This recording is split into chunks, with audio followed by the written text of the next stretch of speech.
Welcome to the Inner Sanctum, hosted by James Padmore.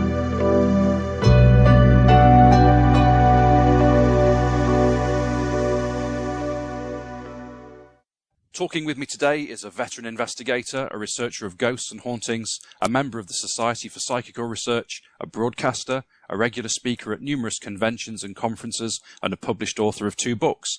Paracoustics is a study of the physics and psychology of sound and its association with the paranormal, and Ghostology is an essential reference book for anyone investigating ghosts. I am, of course, talking to Mr. Steve Parsons. Steve, welcome to the show. Oh, thanks, James. So, Steve, just to get things cracking, could you tell our listeners where on this planet you hail from and a bit about yourself, especially how you first got involved in your research work? Well, I hail from Merseyside on the Wirral Peninsula. I lived there for the first 45 years or so of my life. Then I moved to Pembrokeshire in West Wales for the remaining, 10 so far and counting. With the paranormal, I really started the clock in my teenage years with an interest in spiritualism, starting to read around the subject and discovering, I think it was in a copy of a Guinness Book of Records I got for Christmas one year. I know I've still got it somewhere. A short paragraph about the most haunted house in England, and that fascinated me. So I went up to the local library shortly thereafter and borrowed a copy of Harry Price's book of the same title, which of course is the story of Borley Rectory. Absolutely. And that, I think from then on I was properly hooked. Presumably Mr. Price is somebody that has inspired you, or is it just the first sort of step into formal investigation? The first spark of interest came with that Guinness Book of Records, and this paragraph and this blurry picture of Borley, one of the famous pictures. I think it's the one taken in the garden, 1896, of the family playing on the lawn. Ah, yes. I think that was included, and then a small paragraph about Borley's claim as the most haunted house in England. And I wanted to know more. It just fascinated me straight away. It hooked me, and I went off and I discovered in the local library, amongst many ghost books, this particular one. And I went and I read it, and I think I read it several times. It was overdue. I remember that. I also remember trying not to return it at one point, seeing if I could pilfer the damn thing. But I eventually got my own copy, and I think from then on, this idea that this phenomena existed, that it could be studied, I wanted to experience these phenomena for myself.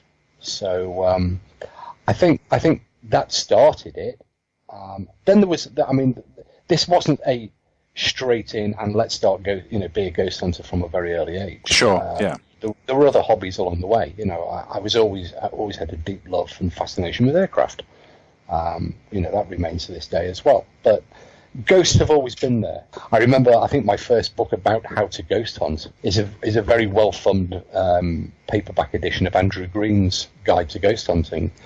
And I used that when I first started to conduct investigations. I had a rudimentary camera, and I used to go to haunted houses and used to sit there at the bottom of the stair or wherever you would sit, in the hope that there would be a chance encounter and I could experience the phantom for myself. But Andrew Green's book, I think, gave me the first inkling into this idea that they could be documented, that they could be measured using principles of science, along with photography, along with sound recording. It played into my sort of love of technology, love of gadgets, love of physics, love of haunted places. And I think the whole thing just happened by accident. So your fascination with measuring things, like you say you have a background in physics, or you had a love of physics at that point, that kind of gets you into the into a grey area about how you define what it is that you're actually measuring.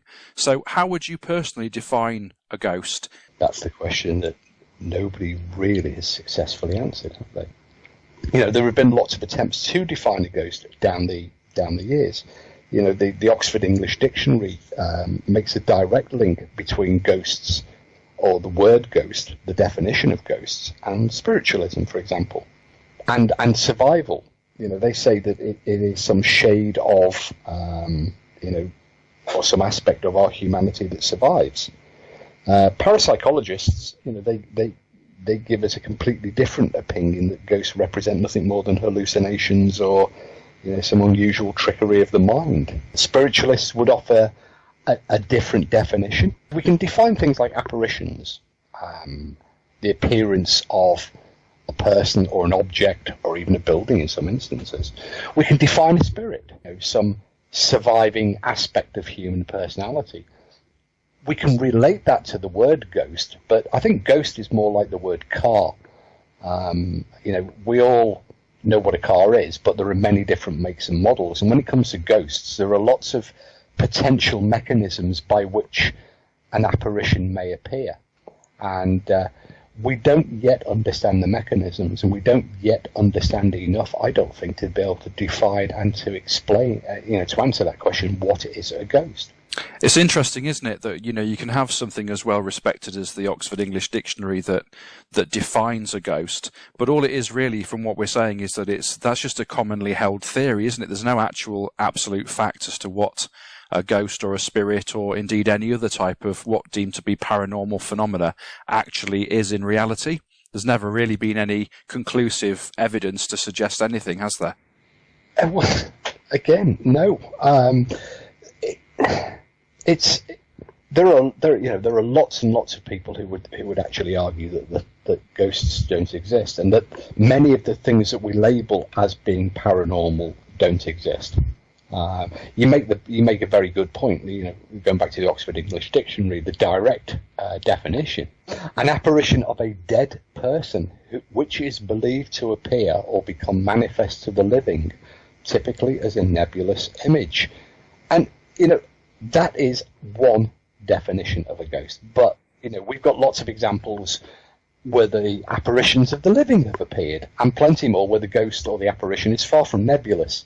I had to, when I was writing Ghostology, I decided that I would try to define the word ghost, or try to define a ghost myself, because I felt it unfair to be critical of others who had tried, without myself, putting my head on the platter and saying, look, I'm going to have a go too. My definition is an all-encompassing term to describe some sensation or sensory experience that we're unable to yet explain by normal means. And that's my attempt at it. Others might disagree. People who have very fixed beliefs, people who take, for example, mediums or spiritualists, they will have an intrinsic belief system that's very, very different, that they will almost know without questioning what these experiences represent, what these figures represent, what these phantoms represent, and they conform to their beliefs. It is akin to a religion for many people. That also leaches into some of the facets of the paranormal field, doesn't it? In the way that people will vehemently defend their evidence, in inverted commas. It almost becomes more belief and faith than it does evidence and fact. Oh yeah, that's so true. When we're dealing with something that we still know so little about, there may actually be a genuine ability. So it may be that their belief, which is their own opinion and their own ideas, is based upon some actual ability that we haven't yet learned to measure or test or verify, because there are several well-documented mediums like Daniel Hume who have withstood scrutiny and have withstood a degree of testing. It's not within my remit as an investigator of ghosts and hauntings to test mediums. I have no interest and no desire to test the ability of mediums. I leave that to parapsychologists in the ivory academic towers.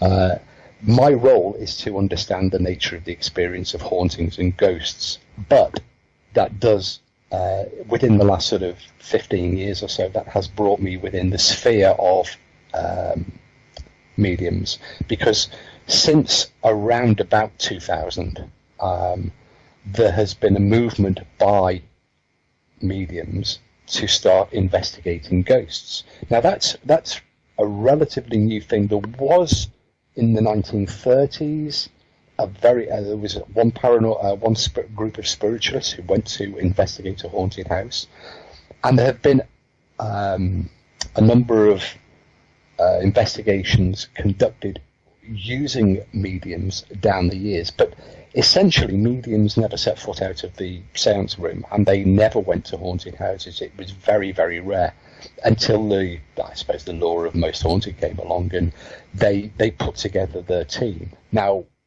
that model has been copied by very many of the modern investigation groups. There are skeptics who have gone head-to-head with the mediums and called them out and said that, they're preying on the gullible, they're preying on the weak.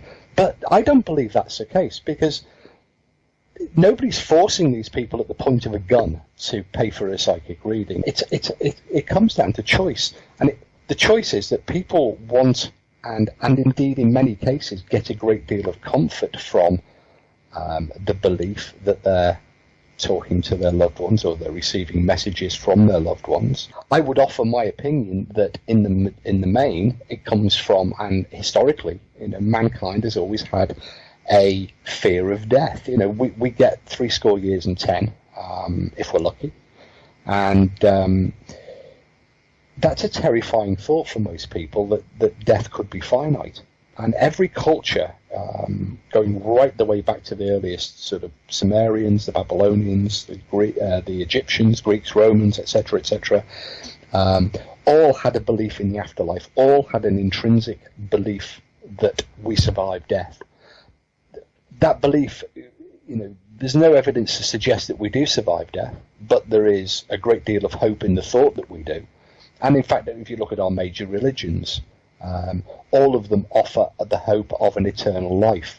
Perhaps where it all stems from with trying to give people comfort that there is something after death may initially have come from ancient humans witnessing what we're still witnessing now, which is ghosts, apparitions, poltergeists, etc. So it could be that belief going back millennia might be derived from an inherent truth. That's actually an interesting suggestion, because it may be that there is no doubt that since man has been recording his thoughts and his experiences, and we have ghost stories from ancient Greece, from Egypt, from the Sumerian and Babylonians, from the ancient Chinese, from the Native Americans, so there is no doubt that mankind has been experiencing ghosts. Obviously, the stories of ancient times, of ancient ghosts, have presumably have influenced ghost stories over the years. So, in a way, do we think that perhaps the media is in some way to blame for, I suppose, misrepresenting to a certain degree what paranormal activity really is? And have we seen that change over time? Well, it's the media's job to tell a story and to sell copy. We have early broadsheets from the 17th century and earlier, these penny dreadfuls that the Victorians then had, and they sold many more copies when they could include either a good gory murder, hence Jack the Ripper was so popular, and sold so many extra copies, and then also ghosts. They all carried regularly a ghost story, a haunting, some account thereof, which sold copies because it's a popular subject. So the media were merely fulfilling the desires of the public. The public wanted ghost stories. The media would happily sell them ghost stories because it made the media money. The modern media really isn't any different. A show like Ghost Hunters or Ghost Adventures or Most Haunted, its job is not to conduct an investigation into the paranormal and to visit haunted houses. That's not what the program's there for at all. The program is solely there to sell advertising revenue and make money for the broadcaster. But when you look at people who are followers of the paranormal field or active researchers such as yourself and myself and countless of other teams all over the world, how popular do we think that real investigations would be if they were televised? I don't think you get a second series. I doubt you get a first. I doubt you get a second program in reality. I mean, it is intrinsically quite dull just sitting. You've got to have Yes. a fair degree of patience. So you either create your own scenario. You create your. And EVP is very good for doing that. It's like crack cocaine for most ghost hunters. Or if you put it on television, a real ghost investigation, I don't think you get 2 programs out of it. But that said, what's also quite interesting is there's been a switch around in the last 2 or 3 years within the ghost hunting community. Groups who clearly formed off the back of the television shows, off the back of Most Haunted and Ghost Adventures and the Ghost Hunters in America. Now, when they introduce themselves, they will try to put clear blue water between themselves and the program. They will often introduce themselves or on their social media make a great play of either being very critical of the television shows or emphasizing at the start of the public investigation experience nights that we're nothing like Most Haunted, we're nothing like Ghost Adventures, and yet the minute the lights are out, they use every trick the television shows are using. They will follow exactly the same formula as the shows. So they're saying that there's clear blue water when in reality there's nothing. There's no real difference at all. And you look at the viewing figures as well. Most Haunted got slammed, and then it went away, and then it came back, and people were, on social media, they were very critical. Oh God, that rubbish is back again. And the viewing figures didn't reflect that. The viewing figures were high, so somebody was watching it. Yeah, exactly. Yeah, I suppose it's the difference between what people say in public and what they actually do in private, isn't it? Yeah. And I guess that's going to be the same for most teams, isn't it? Unless there's some real scientific methodology behind it. And I know that's really what makes you tick, isn't it, Steve, in terms of investigation? I think that's the only way that we will ever advance our knowledge and our understanding. Now, again, there's this mythology of science that's crept into ghost investigation. You have several different understandings of the word science. You have scientism, which is, I suppose, take one further step up the ladder, one rung higher than those surrounding you by claiming that you're a scientist and that you do science. I mean, you see that with for example, some of the parapsychologists who appear on television will often prefix anything they say by speaking as a scientist. Well, science is actually a methodology rather than a specific sort of qualification. You can't be qualified as a scientist. No, you specialise, don't you, in a particular area of the umbrella of science. Yeah, and then you also have the approach from groups who seem to equate anything to do with something that's got batteries, wires, or lights on it as being scientific. That's not science. That's technology. Science is simply something that you do. You learn. I mean, I've got a 7-year-old son, and he's learning science at school now. They're doing simple experiments. They're asking a question. They're making an observation. Then they're asking a question about what they've observed. Then they're testing the observation to see if it's robust, and then they're reaching a conclusion. Now that's science, and that's how things. That's how we do evolve our understanding of the world around us, by asking questions and making observations, and then going out and challenging what we're seeing and what we're observing by conducting experiments. Well, why is it that people do that? Why did that thing do what it did? Why did the temperature drop? And you could say, well, it's because there was a window open. That's an assumption, but that's not science. Science is going to have a look if the window's open, and then measuring to see if having the window open causes the temperature to change, and then reaching a conclusion that, yes, having the window open caused that temperature change that I just experienced or I observed. That's science. The mere, assuming that, it must be because I heard a sound. Oh, well, that'll be because there's dead people talking to you on a radio. That's not science either.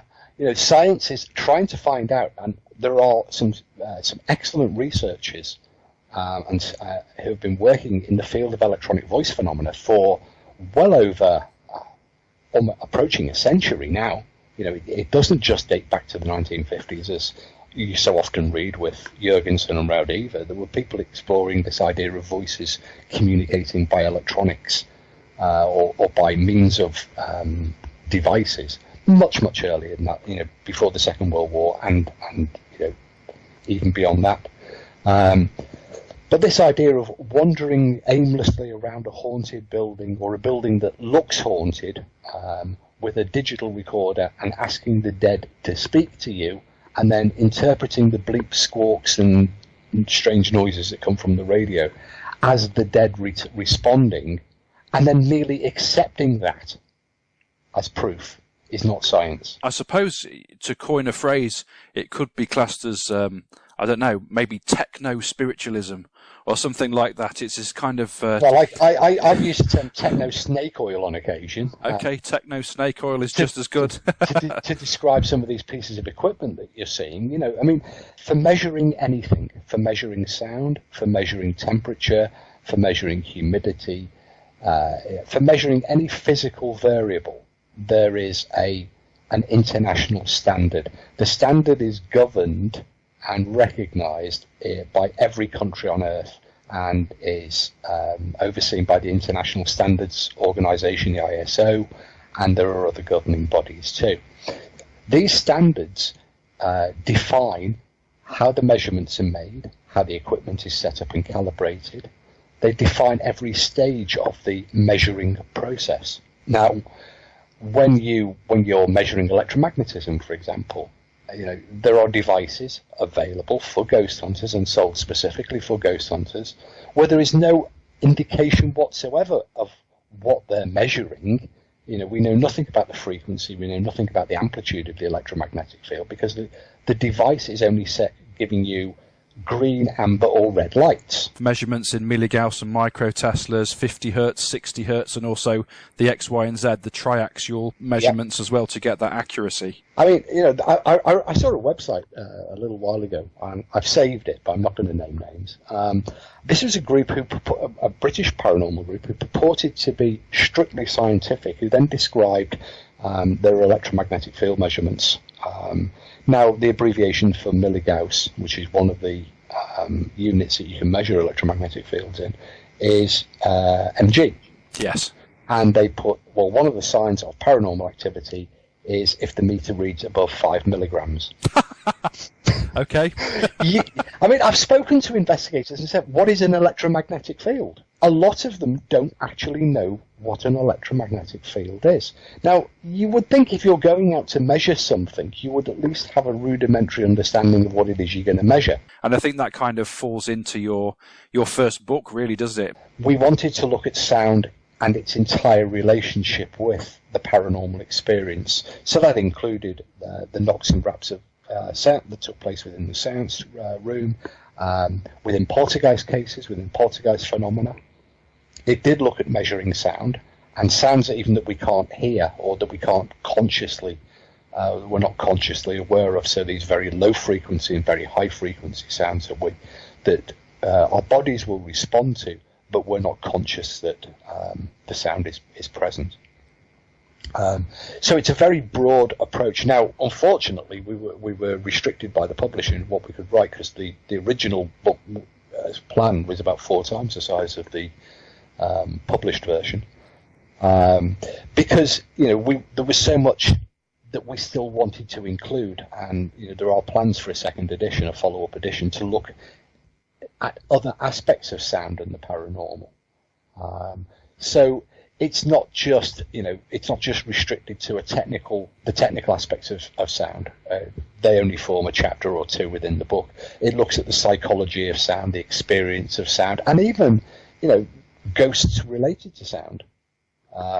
So it was designed to provide the greatest amount of information that we felt would be useful to those interested in paranormal investigation and who are using sound as one of the tools. So for those who are measuring who are interested in conducting EVP experiments, for example. And there are, there's some tips and there's some handy hints in there, and there is some history behind EVP, because often people may not be aware of just how extensive EVP research truly is. They may just have seen it on the TV and thought that that's where it comes from. Or they're broken radios and guitar effect pedals if you Huff Paranormal. There's wondrous boxes. Oh yeah, don't get me started on those and the new wave of portals that have been coming out.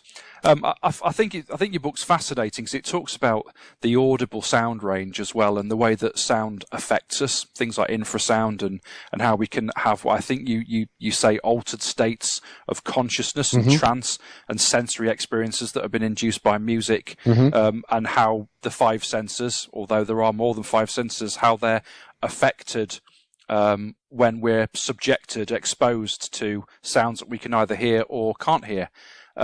And it would be interesting just to kind of look into that into a little bit more detail as to how you think that maybe infrasound, for example, could be one possible explanation for paranormal phenomena, or do you think there's a more likely culprit? I think infrasound definitely is in the mix, and the experiments I did for my PhD research were directed specifically at looking at infrasound and its role in the paranormal experience, because this is a very powerful. These very low frequency sound waves are extremely powerful. They make the subwoofers on your bass system pale into insignificance. They also are incredibly powerful when it comes to affecting people, but they don't affect everybody. But what's interesting about infrasound is that there is no sort of instant cutoff at 20 hertz, which is the acknowledged sort of upper limit of the infrasound range. At 19.9. You don't hear it, and at 20.1 hertz you do hear it. It doesn't work like that, unfortunately. A normal human being can hear very low frequencies down well into single figures of hertz, providing there is sufficient amplitude, providing it's loud enough. But ordinarily, where you are now, where I am here, and most of the people listening, there will be, if I were to come and measure it, there would be quite a substantial level of infrasound. It surrounds us all of the time. The world around us produces vast amounts of infrasound. The jet stream as it races overhead at 200 miles an hour, the waves as they break on a beach, the passing of heavy traffic, industry, all of this contributes to the infrasonic environment that we have evolved with. And it has really not much effect on us. But if you then add in the fact that people are sitting quietly in the dark, that they're in a haunted place, they're on a ghost hunt, or that they're spooked by some other factor which has heightened their awareness, they start to focus. It's something that we don't tend to do very much in the 21st century.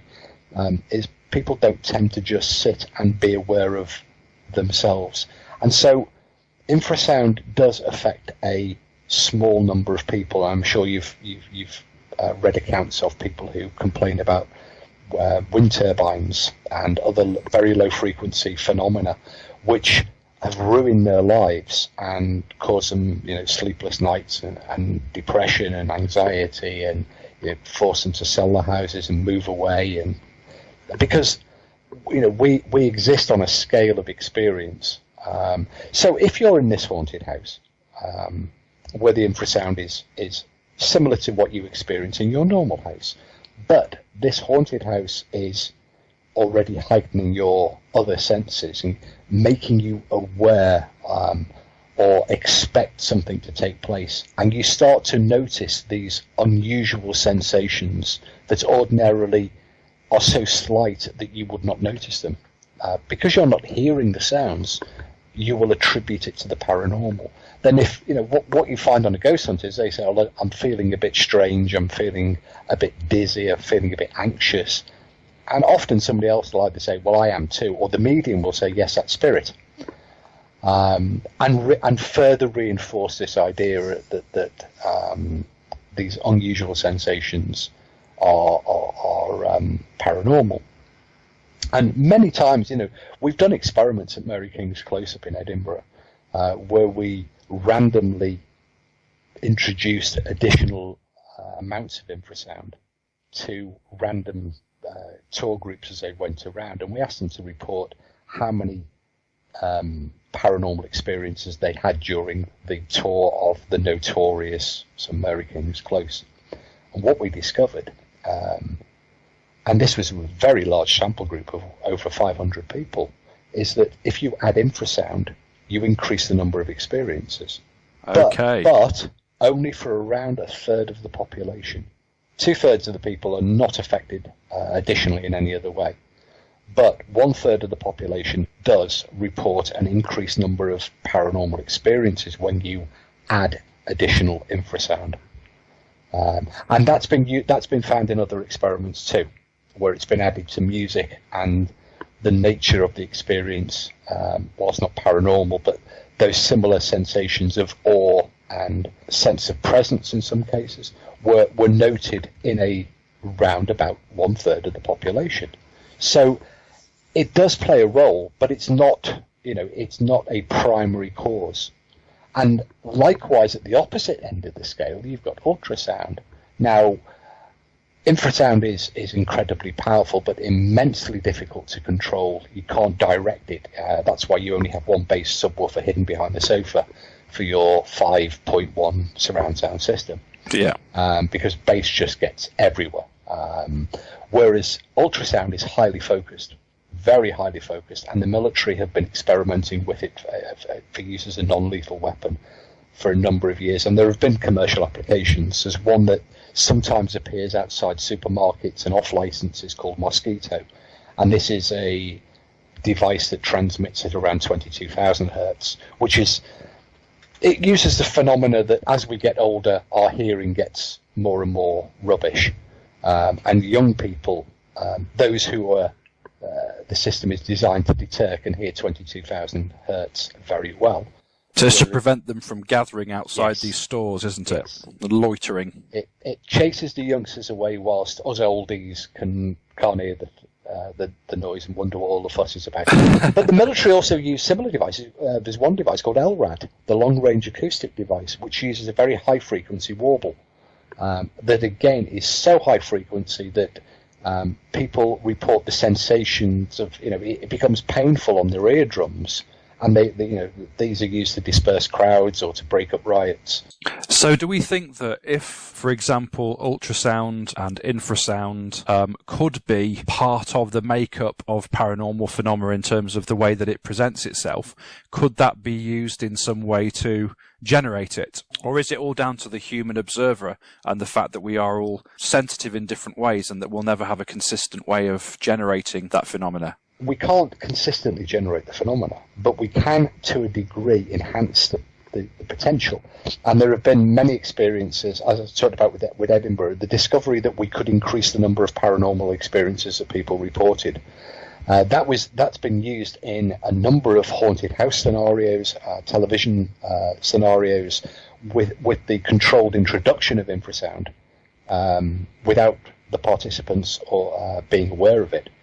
And ghost hunters have sort of turned it on its head somewhat and said that infrasound is attracted to ghosts. It's attractive to ghosts, and that ghosts are drawn towards low frequency sounds and other sort of mistaken ideas. But it is absolutely, repeatably, demonstrably true that if you add infrasound to a location, and it's not just simply just play infrasound, it's slightly more complicated than that. You've got to do something with the frequency and the amplitude as well. But you can induce or increase the likelihood of paranormal experiences being reported. But of course, they're not genuine. I suppose that comes on quite nicely to some of the subjects that you cover in your second book, Ghostology, which, although it's a lot more than that, I think my first impression was that it was a modern version of Harry Price's Blue Book of Instructions. having read through it, there's a great deal more than just that, and I think it's something that Mr. Price himself would have been proud of writing himself. When we look at things like the environmental factors, I know that you go into detail over the suggestibility, not just the sensitivity as we've already discussed, but also the suggestibility of human beings, and some of the various experiments that have been carried out in order to demonstrate that or to test that.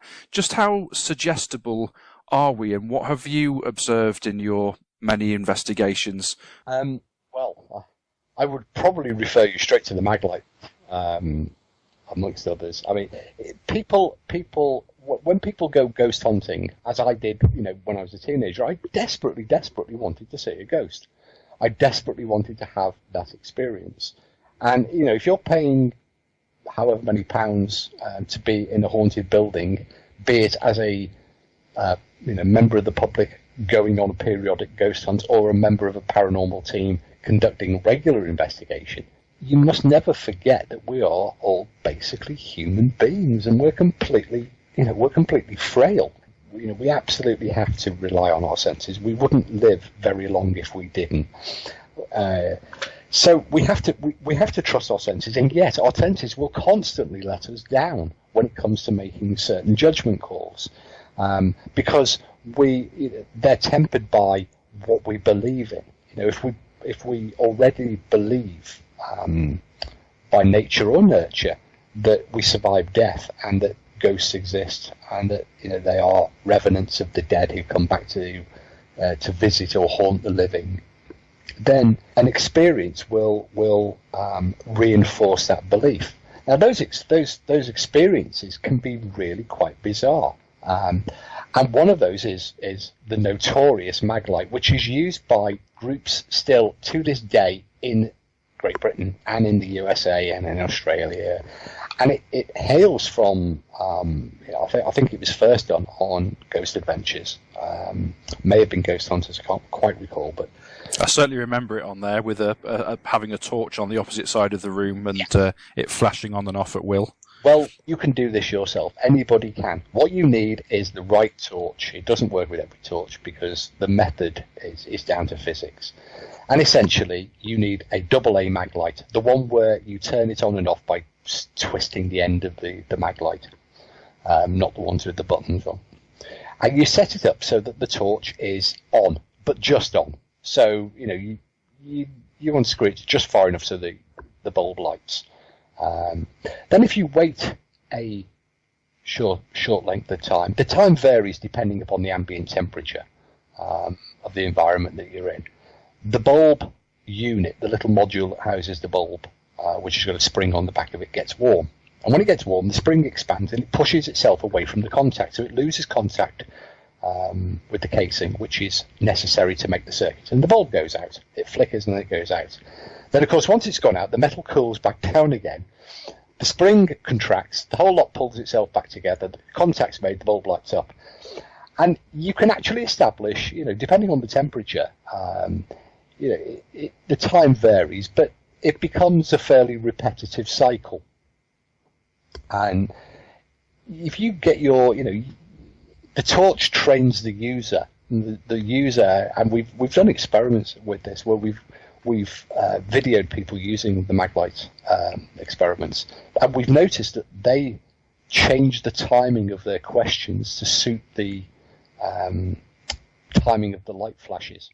So they're more the light tends to flash more rapidly in a colder environment because obviously there's a greater difference between the hot metal and the cold air, and in a warm environment that temperature differential is less, so there are longer periods.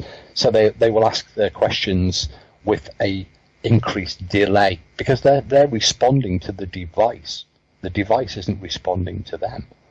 And then they convince themselves that these flickery, flashy lights. And there is an apocryphal tale in Ghostology where during a ghost investigation out here in West Wales, a public access investigation, which ended with a grand seance, as many of them do, everybody sitting in a circle expectantly around the medium.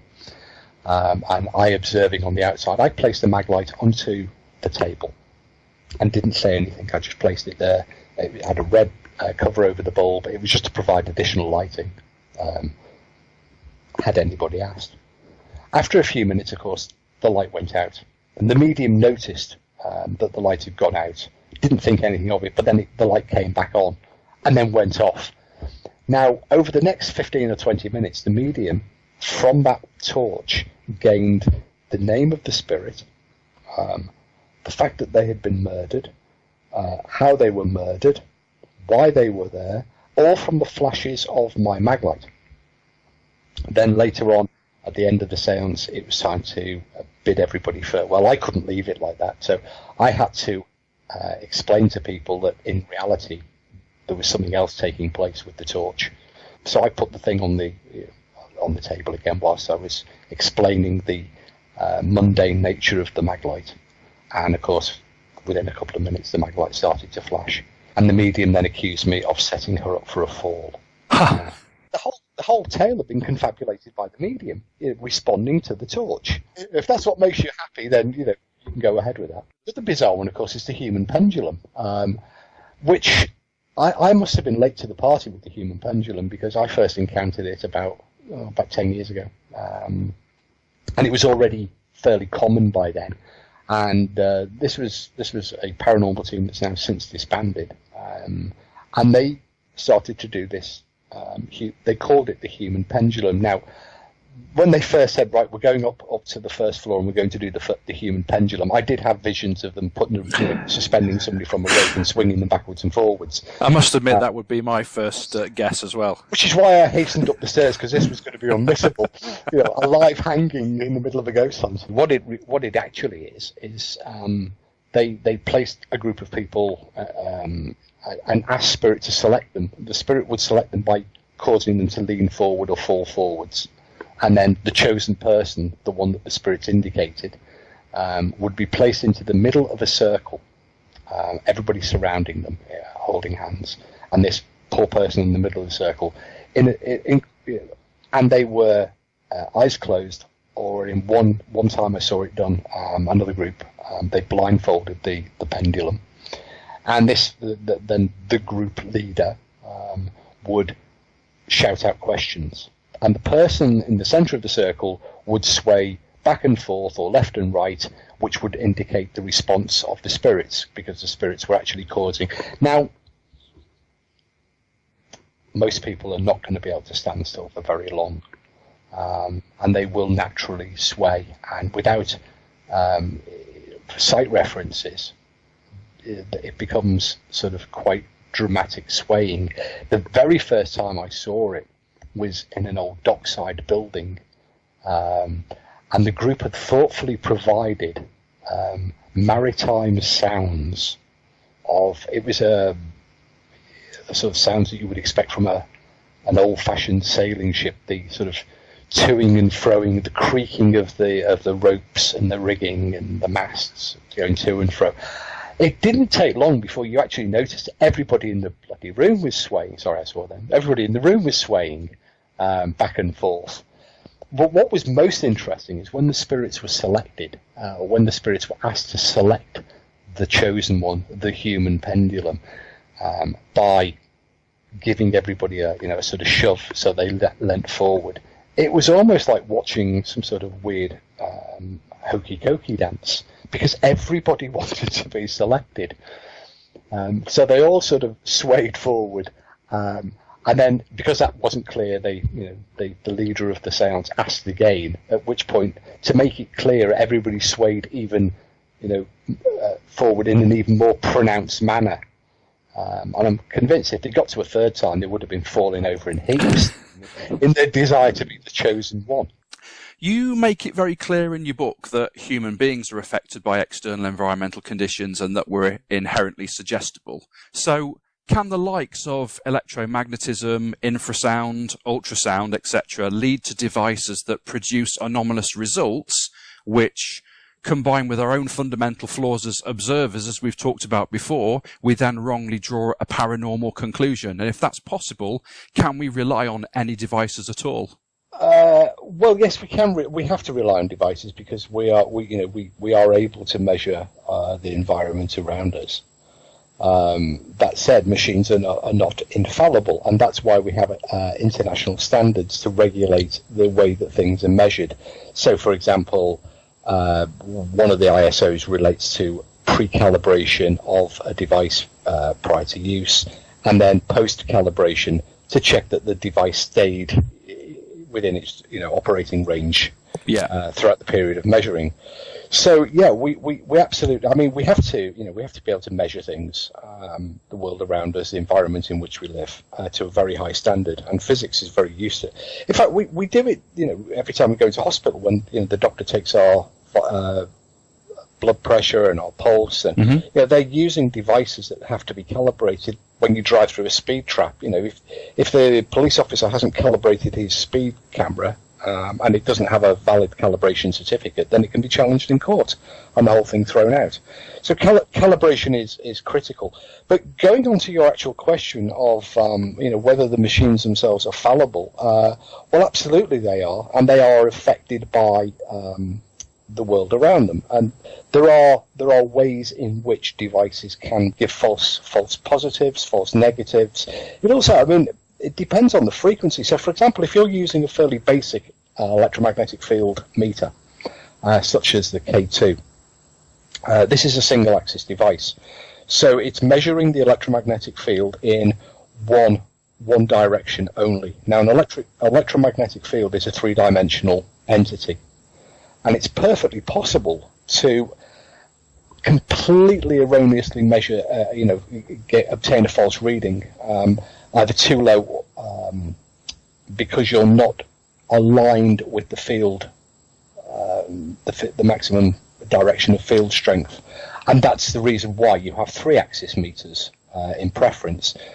So the way that the device is used, and using the right device to obtain the right measurements, and making sure the device is working correctly both before and afterwards. One of the most common ones is that you see regularly is, well, I don't know why the batteries ran out. Now, I don't want to sound, overly cynical about this idea that ghosts sort of eat batteries, and they'll eat all your ever-readies. That's a commonly held theory, isn't it? It is. Yeah. It is. However, in 30-something years of shoving devices into haunted houses, I've never had a ghost eat a battery or a battery go flat. And the reason for that is we have a very strict protocol for changing the batteries. So they're changed immediately prior, depending on the nature of the equipment and the runtime of each device.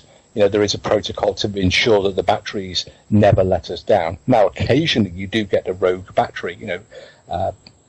I'm sure everybody's bought a Duracell that's let them down. It's suddenly run flat or overheated. Absolutely. And modern rechargeable cells, the lithium polymer batteries and such, burst into flames every time you get near an aeroplane.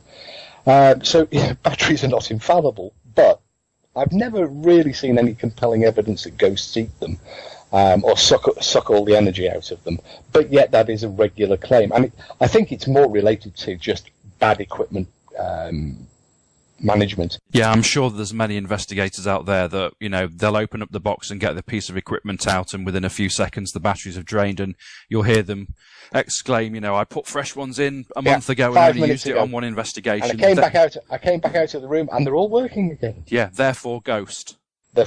We talked before about the fact that there is a belief system there, and that people will vehemently defend their beliefs, which is fine. It's their opinion, but also I think that there does need to be some organisation there that lends a hand and gives people the support that they need. You've written Ghostology that is great support for people that are setting out on that journey. But an organisation such as the SPR, and the question that I was going to ask you, and it might be quite a contentious question, but is it a valid organisation, or is it an irrelevant bunch of old dusty dinosaurs these days? And what are your views on that? Well, I've just spent the past year since the conference of 2016 where I browbeat the Society for Psychical Research as being, and asked them to consider their relevancy to the modern investigator, and suggested that they have completely disconnected themselves and that they need to make themselves more relevant. Because what you have is a body of people with a strong desire to study these phenomena. But what you also have is a group of academics, the parapsychologists, who are represented, shall we say, by the Society for Psychical Research. Mm-hmm. Now, things have changed since I browbeat them a year ago, or as they put it, threw the cat among the pigeons. But there has been a huge disconnect. Now, the Society for Psychical Research and ASAP have vast resources that they can use it, to counter some of the mythology that has grown up. But they have chosen so far not to do so and wall themselves into their ivory towers of academia. And what a number of us in the SPR have succeeded in doing in the last year is giving the SPR a kind of wake-up call and pointing out that they have increasingly become irrelevant to the modern generation of investigators. And indeed, many of the modern generation of investigators have almost, when you ask them, have they heard of the Society for Psychical Research? They may say yes. A lot will say no, and that's quite disturbing.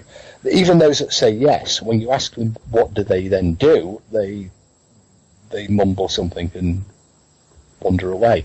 Yeah. And that's not the fault of the investigator. That's the fault of the Society for Psychical Research. That has chosen to disengage and to pull up the drawbridge to its ivory towers. Now, as I say, things have changed. There has been a marked change due to Leo Rookaby at the SPR turning the the Paranormal Review, which was a regular sort of newsletter. Yeah. Which was a rather dusty old tome. That's now, that is.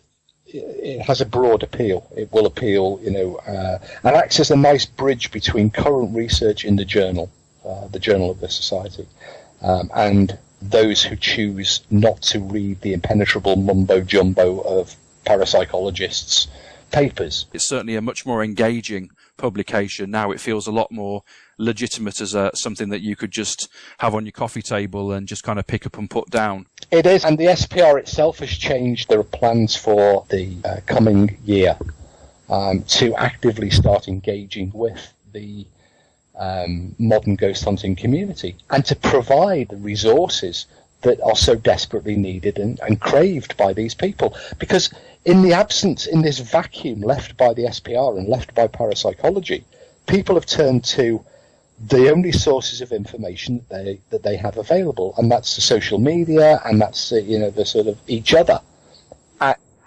They see ideas on television, they talk about these ideas, they try them out, they get results, they share the results, and you have this sort of self-sustaining community, but without the foundation stones that they need to develop. Because I maintain that the great discoveries in paranormal investigation won't come from the SPR, it won't come from parapsychology, it will come from the people who give up their time week in, week out, and spend time in haunted places, devoting their weekends to trying to understand, trying to find out more about cases of hauntings.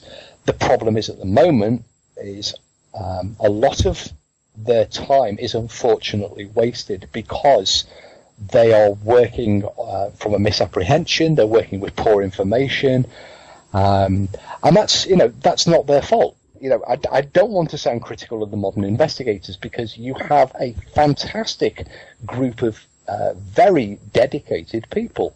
The advice would be to them would be to try as much as possible to be rigorous, to up the game in terms of your presented results.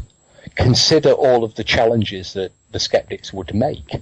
tried to shut them down by closing the loopholes, by doing good presenting good experimental data. And with that, I'm afraid I think we're running out of time rapidly. So talking about sharing knowledge and finding out more by reading quality information that we've talked about, where can people find you? Ghostology, The Art of the Ghost Hunter, is available on Amazon worldwide. It's published by White Crow Books. Paracoustics, Sound and the Paranormal, likewise is White Crow Books, and is also available worldwide on Amazon. There is a third book underway, which will surface in the early part of 2018. So Paracoustics, The Sound and the Paranormal, and Ghostology, The Art of the Ghost Hunter. And I should really give a shout out to Dr. Kel Cooper, because we actually co-authored Paracoustics, The Sound and the Paranormal. And do you have a website or Twitter? They can have a look at the new Parascience website, which contains a lot of investigation reports, and we don't edit them, so they're there warts and all, because it shows how we developed. So that's www.parascience.org.uk or .co.uk. They both work. And I have my own website, which has got some links to academic stuff, the books, etc., and that's theghosthunter.webs.com. Excellent. That's great. Thanks so much for talking to me today. It's been a pleasure. It's been absolutely fascinating. I'd love to have you back on the show again to talk about your forthcoming book as well when that's ready. Okay, look forward to it. Thank you again.